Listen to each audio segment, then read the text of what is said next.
Olá a todos, sejam bem-vindos a um novo episódio. Antes de mais, queria agradecer à Clara por estar aqui hoje connosco. Muito obrigada pela sua disponibilidade. Obrigada, Ana. Obrigada pelo convite e olá a todos. Vai ser um episódio muito interessante. Vamos falar um bocadinho sobre o impacto do design, da inteligência artificial para o bem comum. Portanto, a verdade é que a Clara tem um percurso muito inspirador, com uma abordagem que alia o design, a tecnologia e o impacto social. E, portanto, para começar, eu faço sempre esta questão e gostaria de saber o que é que a levou a escolher o design como ponto de partida para a sua carreira e como escolha também de formação. E como é que essa escolha moldou o seu olhar sobre os problemas sociais e as soluções possíveis também através da tecnologia? Então, eu sempre tive muito bem definida a minha área, porque sempre foi muito ligada às artes, e o percurso mais previsível seria a arquitetura. E a expectativa na família, porque eu era a terceira geração de arquiteto. Meu avô era arquiteto, a minha tia arquiteta e a família na lógica seria a terceira. Embora goste imenso de arquitetura e admirasse muito, considerei que o design era mais adequado a mim, porque criativa para uma vertente mais prática. Acabei por enverdar pelo design, também porque sou um bocadinho do contra, portanto também não gosto de ser aquilo que é aquilo que espero. Gosto de provocar e gosto de subverter e desviar e, portanto, não foi intencional de modo algum.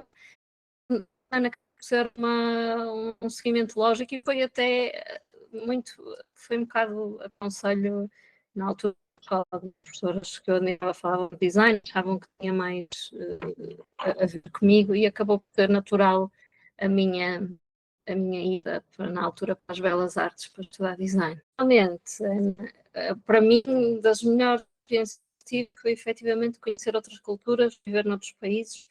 Adoro viajar, adoro conhecer bem outros contextos, adoro conhecer as comidas nos outros países, sou muito aberta a tudo o que é essas realidades culturais locais. E a minha passagem, tanto eu vivi em 3 países diferentes, vivi em Amsterdão, na Holanda, vivi em Viena, na Áustria, e depois vivi em Santiago do Chile. Tudo sítios muito diferentes, 2 na Europa e um já na América do Sul, grande riqueza cultural, e os 3 influenciaram-me de formas diferentes. Muito na forma de viver, na minha construção de sentido crítico. Eu sou muito crítica em relação a nossa maneira de estar aqui e quero que as coisas sejam sempre melhores, porque adoro o meu país e sempre voltei para Portugal, mas sou muito crítica e habituei-me a modos de viver muito distintos. Por exemplo, na Holanda, para mim, andar de bicicleta e fazer a atividade de bicicleta e trabalhar de bicicleta e fazer o dia assim faz sentido. Admiro imenso as cidades holandesas, a mobilidade urbana. Em relação à Áustria, a questão cultural, a Áustria é muito rica, Viena é muito rica em cultura, adorei viver lá, também é a minha cidade do coração, em que eu conheço muito bem a cidade, que vou lá com muita frequência, portanto é mesmo a minha segunda cidade, uma realidade totalmente diferente, que me deu muito a perspectiva, fez-me entender o que é ser europeia, o privilégio que é ter nascido na Europa, e como há injustiças sociais e que não deveria haver, e portanto também o sentido crítico do interesse no museu e do impacto social no meu trabalho também veio um bocado daí, de entender que há mais diferentes de tratar o ser humano e claro que foi tudo destas vivências que eu fui tendo. E obviamente que também deve influenciar o seu trabalho. Sem dúvida, sim. Uh, tudo, influencia a maneira como eu vivo, não é? Como eu atuo no dia a dia, influencia a forma como cozinho, influencia a forma como é transversal, não consigo sequer tirar isso da minha identidade, não é? Portanto, é mesmo muito estruturado. Sim. E a verdade é que a Clara é fundadora do estúdio Clã, está incubada na OPTEC, também penso. E Já este já não está? é graduada do PTEC. Já é graduada, ok. Mas esteve incubada na OPTEC. A verdade é que estes projetos criam também soluções éticas e de design centradas nas pessoas, nas instituições. Qual foi a motivação por trás destas iniciativas de que é empreendedora e fundadora e que tipo de impacto é que procura gerar com elas? Então, o Clã foi um processo natural de trabalho para freelancer. Comecei como freelancer, quer dizer, eu saí da faculdade e fui trabalhar para a de um professor, a convite da professora, mas depois rapidamente decidi passar para uma marca de freelance e também porque fui para a Áustria, para Viena e estive lá, foi lá que iniciei o meu trabalho como freelancer. E depois, quando estava lá, eu passava também muito tempo sozinha porque não dominava a língua e porque como freelancer também trabalhava por conta própria, né? E portanto acabei por começar a construir esta ideia de um estúdio de design do Clã e tudo aquilo que o Clã significa, uma abordagem muito, sempre teve uma abordagem muito disruptiva e portanto foi um bocado um processo natural. Já tinha os clientes, era a Siemens, o principal cliente, e foi um processo natural depois, ao vir para Portugal, fundar a empresa. O sempre foi muito focado em design, tecnologia e inovação, sempre foram as áreas principais, onde sempre fui muito digital e a experiência do utilizador, embora também tenhamos trabalhado bastante a experiência do utilizador a nível tridimensional, como nos projetos de Sinalética e Finding. Temos um para o PTEC que foi muito publicado e muito em vários livros e sites, portanto teve muito destaque. Mas foi sempre muito orientado para sistemas complexos, plataformas e apps e de grandes portais, e portanto sempre trabalhei muito o design centrado no humano e a experiência do utilizador. O design thinking surgiu de um descontentamento meu de trabalhar muito para um lado comercial, que depois há muito uma questão pouco impacto social e mais um ego de negócios, e eu sentia que o meu trabalho não estava a ter significado e, portanto, tinha uma vontade muito grande de fazer alguma coisa de impacto social e, ao mesmo tempo, foi na altura da pandemia, eu comecei a viver a experiência pelos olhos da minha filha, que na altura tinha 4 anos, e comecei a perceber-me que as crianças são excluídas da cidade, são excluídas do design de interfaces, que o design não está a ser inclusivo no que respeita a todas as gerações e a todos os cidadãos. Foi aí que nasceu depois o design com esta ideia de inovar inovar socialmente, este impacto social e de promover os direitos humanos, não é? Os direitos das crianças, neste caso, e também a sustentabilidade. E, portanto, foi impacto, criar soluções que têm impacto e que mudem efetivamente a sociedade e a vida das pessoas. É claro, destacou aqui o trabalho que fez para o PT, que acho que foi na Esprela 2. Na altura chamava Centro de Inovação, sim. E esse foi um dos momentos marcantes, aqui como fundadora do clã, ou há outro momento que gostasse de destacar? Foi sem dúvida marcantes do trabalho do estúdio. Foi um desafio muito grande que o PTEC nos lançou. Nunca tínhamos feito um projeto de sinalética, portanto, nos do que estava à volta não era só sinalética, era mais do que isso, era toda a comunicação num edifício, para além da experiência utilizadora. E o desafio era em 2 meses ter aquilo pronto. Era um edifício muito arquitetonicamente inspirador e, portanto, precisava mesmo de algo que lhe desse roupa. Efetivamente, acho que conseguimos e foi muito aquele efeito.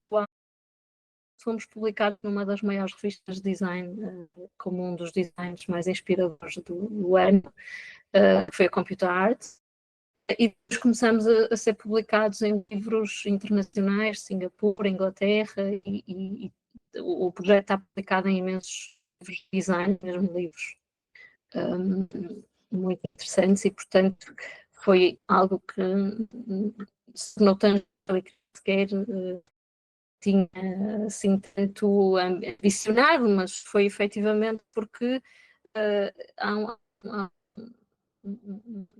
alguém que diz que quando se é mais incapaz de fazer algo é quando as coisas correm melhor, e realmente foi aquele momento aquele nervoso medinho de sentir que e agora como é que eu faço, nunca fiz isto, e é muito maior a responsabilidade, e efetivamente depois o resultado também é muito mais interessante, e foi efetivamente um dos trabalhos mais marcantes. Outros, há um outro projeto que eu gosto imenso, que é o Vintage Sport Site, que é uma base de dados de vinho do Porto Vintage, feito com a Simint, e foi uma ferramenta digital que foi preciso pensar muito bem e desenhar à medida do cliente, à medida das necessidades do cliente, e ao mesmo tempo era uma ferramenta interna e também uma ferramenta para estar disponível online para toda a gente. E uma das vertentes que eu admiro muito no meu trabalho e que gosto imenso no design, eu acho que é uma característica do design, é que são tão diversos, é preciso investigar sobre tanta coisa, fica-se a aprender tanto, eu fiquei a aprender tanto sobre o vinho do Porto. Eu já tinha uma ligação ao vinho por causa do Chile, quando vivi no Chile, lá está, tinha provas 3 vezes por semana, portanto comecei a perceber de vinho quando vivia lá, e depois este cliente surgiu depois, o cliente dos vinhos, assim, já fizemos para eles vários sites, mas este desafio do Vintage Sport Site foi um grande desafio, e o resultado foi muito, ainda está online, e é uma ferramenta que eu às vezes uso, e convido todos a visitarem. Vintage Sport Site é o endereço. E o resto, fizemos já vários projetos distintos para as Siemens, também uma campanha, estava aqui a confirmar, é vintagesportsite.com, se quiserem visitar, uma campanha digital para a Siemens que foi feita em stop motion, que é um processo que eu adoro, que é, creio que a Ana sabe, que é a animação foto de objetos, mesmo com o método tradicional da fotografia, e portanto depois cria-se uma animação. Foi uma campanha para em stop motion, que foi uma oportunidade criada por nós, portanto foi eu que criei a oportunidade de fazer isso, e foi a oportunidade de fazer essa campanha. Estes foram assim os 3 projetos que mais me destacam, mas houve muitos outros e muito interessantes, sem dúvida. Claro. Depois também tiveram muito reconhecimento com os trabalhos da OPTEC e com outros trabalhos que foram fazendo e outros projetos. E depois também acho que, pelo menos do que eu me recordo, o Boss, a Clara também tinha referido, e se calhar depois também há aqui um momento, se calhar full circle, de. Acho que o Clé também foi incubado no Chile. Houve algum projeto relacionado com as startups de incubação, não foi? Sim, houve uma coincidência de momentos. Quando teve o convite para fazer parte do PTEC, no entanto, tínhamos candidatado a Startup Chile. Era uma de incubação do governo chileno para replicar um certo Silicon Valley em Santiago do Chile, e fomos considerados. Então coincidiu com a mudança para o PTEC, ou a mudança física. Acabou por existir na mesma mudança física, mas está, porque fomos para o Chile primeiro, para Santiago do Chile, e tivemos a fazer esse desenvolvimento de uma aplicação que se chamava Lifer, que era de publicações digitais.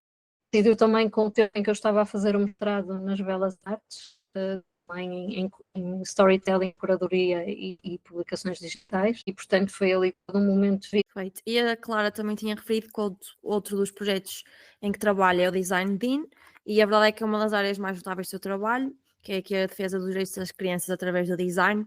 Como é que surgiu esta vontade de fundar aqui o capítulo português da Associação Designing for Children's Rights, e de que forma é que acredita que o design pode mudar a vida das crianças? Então, quando eu comecei, quando estávamos na pandemia, quando eu comecei a questionar-me sobre sentir essa vergonha alheia de nós adultos excluirmos as crianças da cidade, da experiência da cidade, era porque havia muitos lugares que estavam vedados, ou seja, davam acesso às crianças e eram espaços de conforto para as crianças, não comunicavam o porquê de estarem vedados, não é? Portanto, usavam um sinalético que as crianças nem sequer entendiam, era uma forma de exclusão gráfica.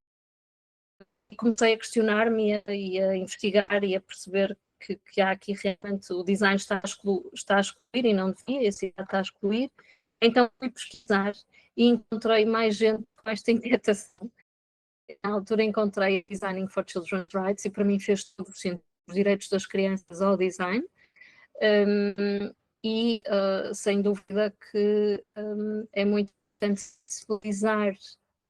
Eu quando nasci, ainda não havia a Convenção dos Direitos das Crianças, portanto, infelizmente não é completamente posta em prática e não é posta em prática se pensamos em tecnologia e em muitas questões, mas tem que ser posta em prática, tem que ser sensibilizada. E o trabalho que a Designing for Children's Rights, quando eu os contactei, comecei a conhecer melhor, tive algumas reuniões antes de fundar o capítulo e realmente sentia muita identificação. E é um grupo com quem eu trabalho, né? Já estive com ele fisicamente, creio que foi há 2 anos, na Suécia com eles, na altura nos escritórios da Tokabox, estivemos lá a trabalhar. Nós estamos totalmente alinhados nas nossas ideias, todo mundo, muitos somos designers e estamos totalmente alinhados com esta ideia, portanto trabalhamos todos para o mesmo fundo e faz todo sentido fazer parte deste movimento, desta associação que é tão, são está para o termo em inglês,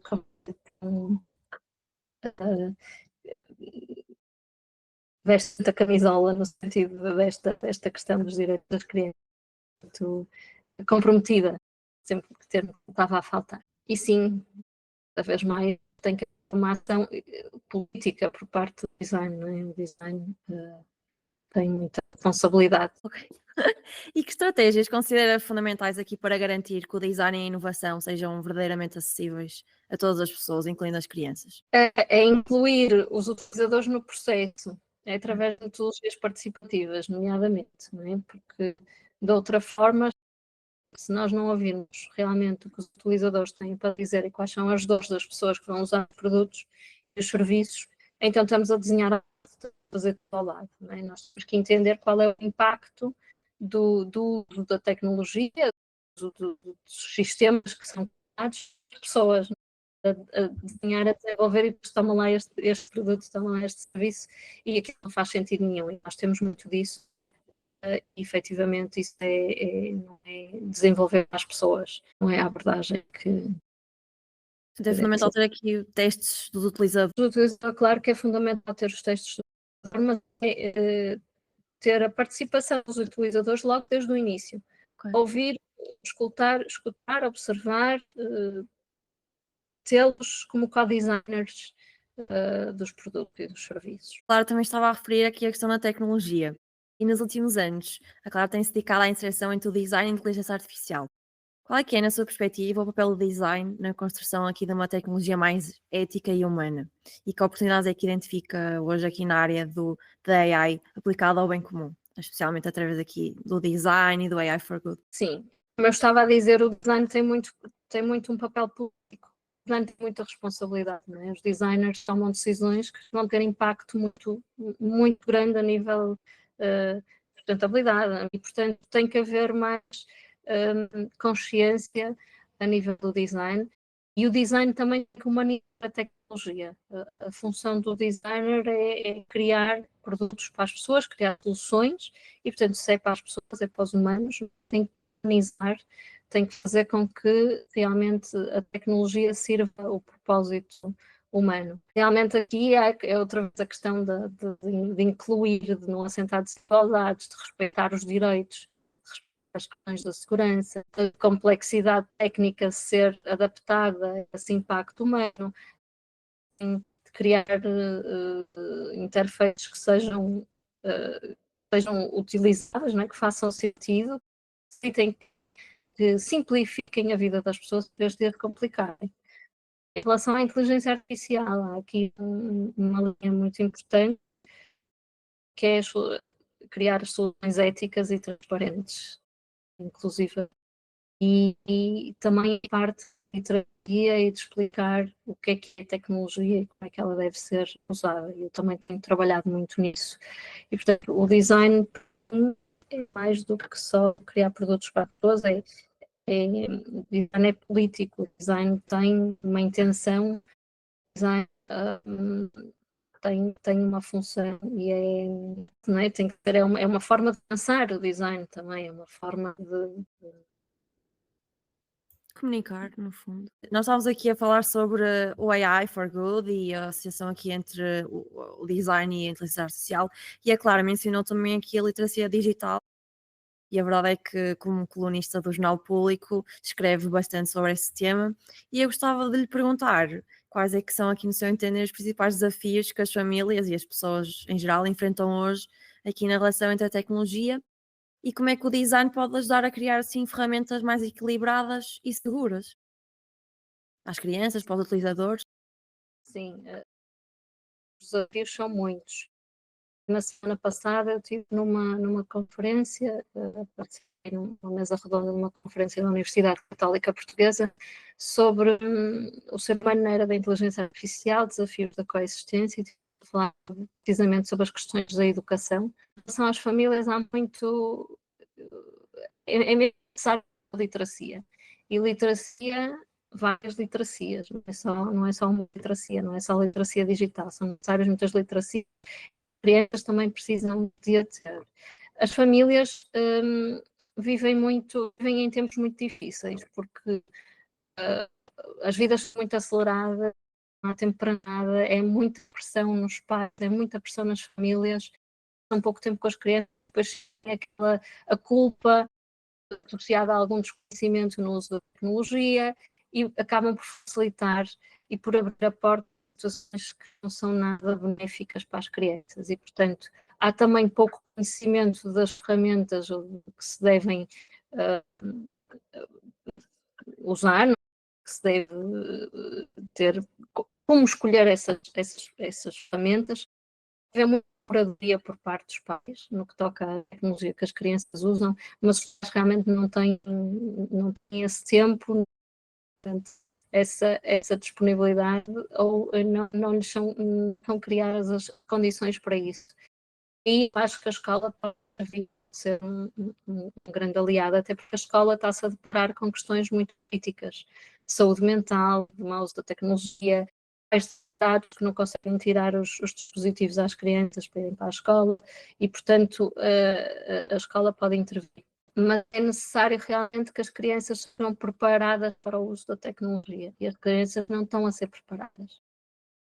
As crianças tirem preparadas e, portanto, são tudo questões que não estão a ser tidas em conta e eu que depois isso traz desafios muito grandes no dia a dia da vivência das famílias, porque começa uma simples situação de um restaurante e darem um dispositivo e que eu aconselho a substituírem o dispositivo por um bloco e umas canetas, que foi o que eu sempre fiz com a minha filha e hoje em dia ela prefere isso a um dispositivo e acaba por desenvolver não só a criança na sua expressão, mas também acaba por desenvolver um diálogo entre a própria família e uma situação muito mais interessante. Mas se começa nessa situação e depois vê que os outros também fazem, então eu estou a fazer, o filho do outro tem telemóvel, o meu filho é o único que está a ser excluído, claro que os pais também não querem que os seus filhos se sintam assim, que os seus filhos sejam portanto, aqui uma questão social até tem que ser desconstruída e que tem que ser trabalhada. E é realmente uma questão social e por isso é que eu também digo que a escola pode intervir e tem que haver aqui intervenção a muitos níveis. É preciso muita literacia. Eu até ontem publiquei um artigo sobre isso no meu site, precisamente na sequência da participação que tive na conferência. Crianças cada vez mais têm sentido crítico e o sentido crítico adquirir se não é estando em frente a um ecrã, não é? É fazendo muitas coisas entre ler, escrever e falar, e o diálogo tem que existir para dar lugar a isso. E cada vez mais nós temos tecnologias de inteligência artificial, agentes de conversão. Portanto, é preciso saber também conversar com a tecnologia, é preciso saber falar. Os momentos mais ricos de são ler. Portanto, há aqui toda uma situação que tem de ser construída e reconstruída. Portanto, priorizar também a questão mais do real e não tanto a tecnologia, certo? Tangível, sim, do analógico, sim. Mas Essas então, não têm dificuldade nenhuma em usar a tecnologia. Já nasceram, estou a falar desta geração, claro. ela já nasceu com a tecnologia, não tem dificuldade nenhuma, nunca vai estar excluído, porque consegue muito facilmente lidar com a tecnologia. Só não entende, não faz parte de uma construção da tecnologia como a geração dos pais fez, não é? em que entenderam a construção da tecnologia, como é que ela surgiu. Não, são como o peixinho na água que não sabe o que é água, porque não conhece outra coisa. É aqui um contraste entre realidades e entre gerações. Em termos, por exemplo, do design, se calhar mais tecnológico ou online, há aqui ferramentas que ajudem a criar, se calhar, soluções mais pedagógicas e que os pais possam aqui equilibrar entre o analógico e o real e com essas soluções. Há aqui um papel importante do design nisso. Sim, o design pode ter sem dúvida um papel muito importante. O meu trabalho, eu faço trabalho nesse âmbito, em workshops portanto, ligar as duas dimensões, o analógico e o tecnológico, porque com o tecnológico nós temos hoje em dia uma capacidade de experimentar possibilidades criativas que antes não tínhamos, portanto, há ferramentas giríssimas para usar com as crianças e pode combinar com o analógico e potenciar precisamente essa expressão, a expressão artística, o desenho e depois a tecnologia e potenciar esse desenho. E, portanto, há aqui imensas metodologias de cognição que podem ser usadas e que eu trabalho nessa área, faço workshops nessa área. E há também aplicações têm esta preocupação. Eu conheço uma em especial na Holanda e que já tentei trazê-la para Portugal e já tentei contacto com os fundadores da aplicação na Holanda e já tentei trazê-la para cá, infelizmente ainda. Mas é precisamente uma aplicação que prepara a criança para usar as redes sociais e prepara a criança junto com os pais, ou seja, os pais e a criança que usam aquela aplicação, depois a aplicação vai preparar a criança e a certa altura a criança já se sente preparada para as redes sociais. E é algo que deveria existir em muito mais larga escala, e não só na Holanda, não é? Mas também porque realmente é fundamental essa preparação, porque é como ir sozinho, sair fora de casa sozinha, no meio dos perigos que é estar na rua, com outros perigos e alguns até de maior dimensão. E um equipamento sem ter preparação para usar é algo que não devia acontecer. E realmente a aplicação é muito interessante. Eu estou-me a lembrar dessa, mas há outras. E sempre optar, aqui um conselho é optar por aplicações que promovam a criação, a criatividade, a criança criar e não ter só um comportamento passivo. E também é preciso um bocadinho mais de consciência nessa área aqui em Portugal, certo? Não se fala tanto dessas questões. Sim, parece que está tudo muito adormecido, há aqui muita, mas é muito urgente, Ana, falar-se disso e fazer-se mais pelas crianças e pelas novas gerações e também pelos adultos que usam a tecnologia. A verdade é E que isto desculpe. não entra nos direitos, porque depois vamos entrar nos direitos e no direito à imagem, as coisas que se fazem de partilha nas redes sociais, não é? Questões de segurança, em que a criança é partilhada com o nome dela própria no ou do colégio, há aqui questões que então aí há mesmo muita falta de literacia a esse nível. Sim, há também, se calhar, outras questões mais relacionadas à exposição das crianças. que às vezes não é tão abordada e que também fazem parte aqui dos direitos das crianças, mais de reserva da imagem e dessas informações. E a verdade é que a Clara falou também aqui nos workshops e obviamente que no seu trabalho também tem orientado e capacitado outras pessoas através de mentoria, da formação. Enquanto mentora e professora, o que é que a mais inspira aqui na nova geração de criadores e empreendedores? E que tipo de apoio é que acha mais transformador nestes processos? Aqui da criação do design, do empreendedorismo, dos negócios. A nova geração. Então, eu quando dou formação e eu dou aulas ao ensino superior, eu não tenho a nova geração a ter aulas. Ainda não é esta. Também, não só, mas também. Mas eu dou aulas a pessoas, se calhar, mais velhas, que já estão a fazer o doutoramento e mestrado.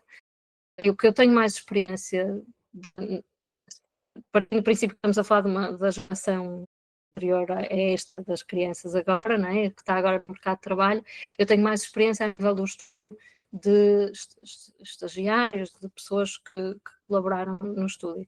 E aí o que eu vejo é que a nova geração tem uma ousadia, admiro realmente a ousadia que é a geração da Ana, provavelmente, e a forma como estabelecem as prioridades, e admiro isso. Acho que realmente há muita coragem a esse nível, mas depois é um bocado difícil lidar com isso numa lógica de trabalho. É muito fácil a nível de estúdio, na perspectiva de empregadora, é um bocado difícil saber lidar com a nova geração.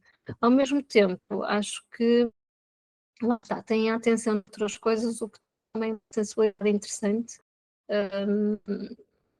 mas a nível do ensino, acho que tenho dado formação mais a outras idades.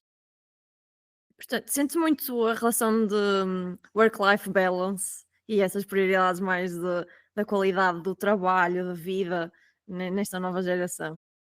Também, isso eu admiro, efetivamente.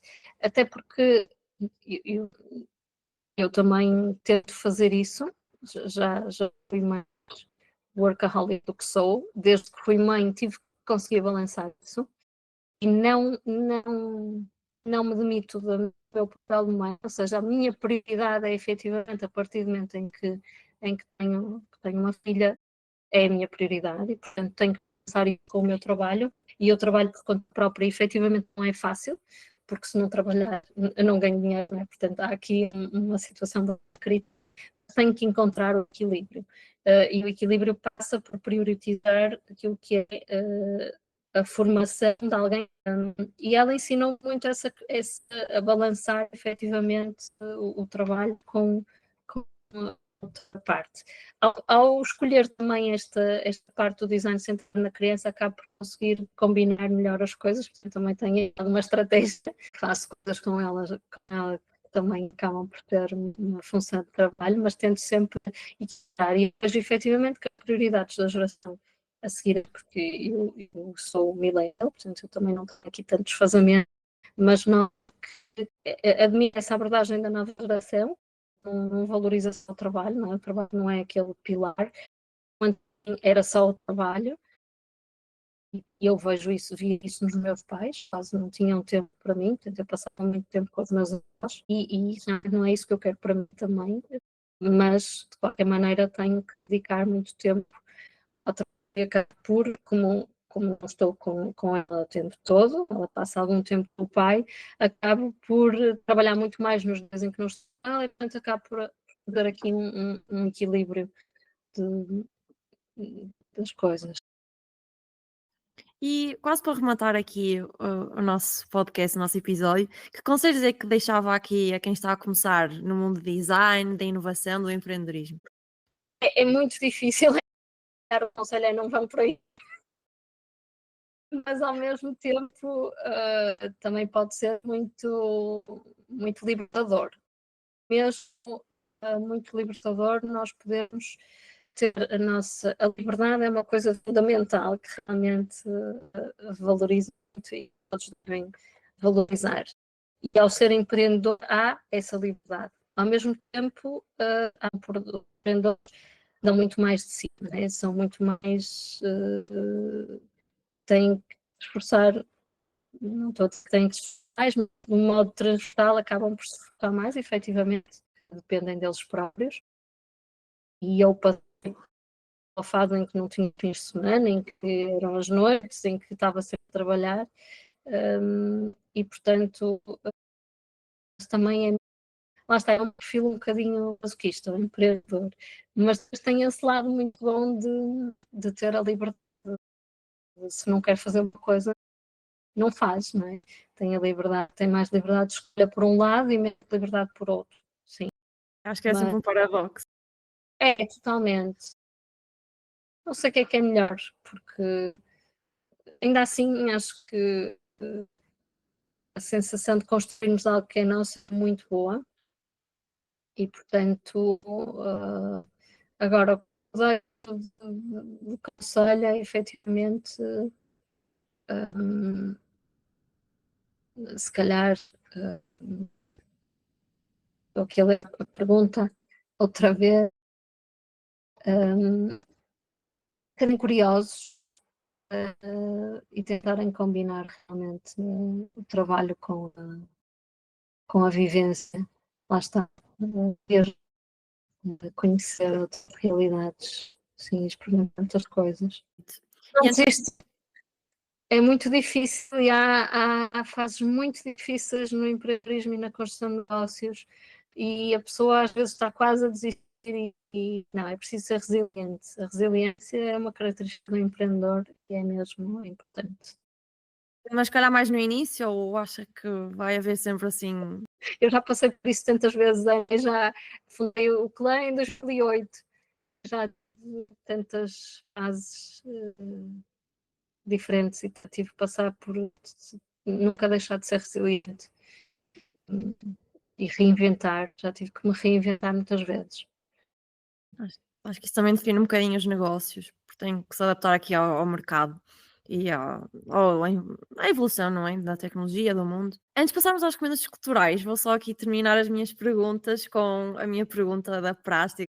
Eu faço esta pergunta a todos os convidados, que é: quem é Clara? Quem é que a Clara? É um bocado difícil dizer, olha, mas a Clara é muito criativa, acho que é o que mais define a Clara, é efetivamente o ser criativo, a criatividade sempre essa característica desde sempre em mim e é o que me faz evoluir e questionar e ser curiosa, criatividade. E depois, adoro, sou muito proativa, até decido as coisas logo, não é? Sou muito de fazer as coisas e às vezes as pessoas não me acompanham e eu muito, muito bem isso, porque sou efetivamente muito de fazer e de acontecer. E também sou muito resiliente. Acho que estes são os principais. E depois uso muito uma coisa que também me define e que é uma ferramenta que eu uso, o sentido do humor. Acho que isso também faz parte da construção. E sim, muito de experimentar, de fazer coisas com as mãos, de estar, de construir. E leva o sentido do humor também para o clã, que eu às vezes vejo algumas publicações muito engraçadas. É a parte subversiva do clã, a parte provocadora. Gosto efetivamente de abanar uma coisa, de provocar. E, portanto, é esse sentido de humor, às vezes um bocado mais afiado, às vezes mais um bocado mais, sim. E é importante aqui no mundo do empreendedorismo e da arte.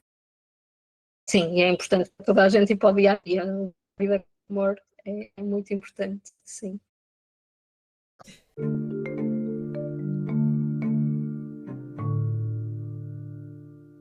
Claro, vamos então passar aqui ao segmento das recomendações. E eu gostava de saber aqui algumas sugestões que têm para nos darem. Eu sou muito de ler livros técnicos, cabeceira, enfim.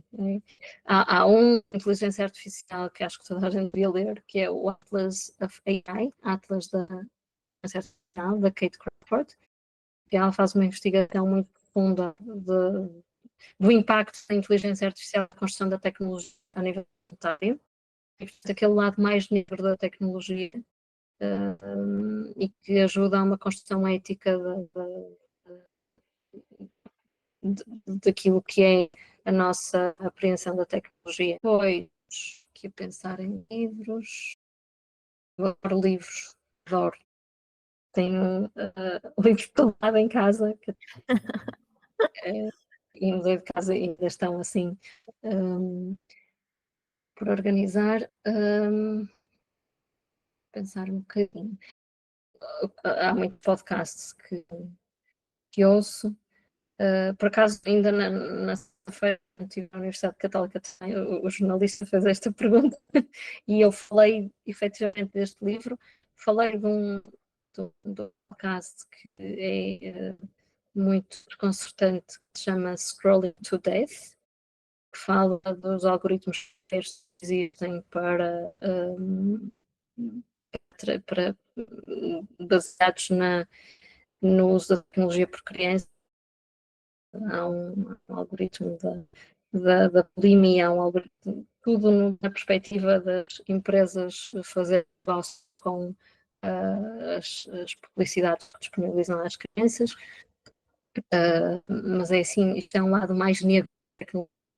Assim, a nível mais generalizado, recomendações culturais é irem a museus, acho que isso é fundamental, contemporânea. Vou muitas vezes a house, ir consumir as exposições e ir ao cinema, que eu vou também com muita frequência, tenho dado de ver os filmes que lá ando. Há muita diversidade, muita diversidade cultural, e por isso é que é difícil eleger uma recomendação cultural, mas acho que efetivamente em termos de viagens, claro, viajar é o melhor que se pode fazer, mas não há assim uma viagem específica que eu possa dizer. Acho que foram ótimas recomendações aqui relacionadas ao tema, à AI, crianças, direito das crianças, à tecnologia. É um bocadinho isso. Portanto, muito obrigada, Claro, pela sua disponibilidade para estar aqui hoje connosco. Acho que foi uma conversa muito interessante. Falamos sobre design, empreendedorismo, tecnologia, as crianças. Portanto, eu acho que foi aqui uma conversa muito eclética, mas que no fundo também se interliga muito. E, portanto, o meu maior obrigado por ter estado aqui hoje connosco neste episódio. Obrigada, e Ana, foi um gosto. Realmente eu falo muito e o podcast chama-se Fala, portanto. Esse é o objetivo.